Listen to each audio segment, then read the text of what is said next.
Good evening po mga ka-FM. Ito po yung pangatlong pagkakataon na tayo po ay mananalangin bago po matulog dito po sa loob ng van. Pero bago po tayo manalangin, yung ating pong ipapanalangin sa gabing ito ay lahat po ng nagtuturo, lahat ng mga guro. Pero bago po yun, nais ko pong magbigay ng isang talata na matatagpuan po sa Matthew chapter 21 and verse number 22 na sinasabi po, "And all things whatsoever ye shall ask in prayer, believing, ye shall receive." No? Naman po ang hihilingin natin sa pamagitan ng panalangin, kinakailangan panampalatayanan natin na ito po ay ating matatanggap. So samahan niyo po ako mga ka-FM na manalangin para po sa lahat nating mga guro. Dakilang Diyos at mapagpalang Ama, muli po kaming lumalapit sa inyo sa gabing ito bago po kami matulog. At sa pagkakataong ito ay linalapit po namin sa inyo ang lahat po ng mga guro, lahat po ng nagtuturo, private, public.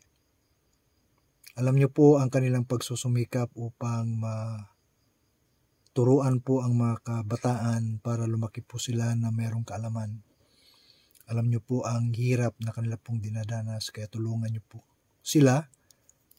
Pahabain niyo po ang kanilang mga pasensya at bigyan mo po sila ng sapat na kaalaman, magandang pagtulog upang muling manariwa ang kanilang kaisipan para po sa araw-araw nilang pagpasok sa school, yung paghahanda rin po nila ng mga lesson plan, tulungan mo sila. At ganoon din po Panginoon ang mga principals, no, ang iba't ibang sangay ng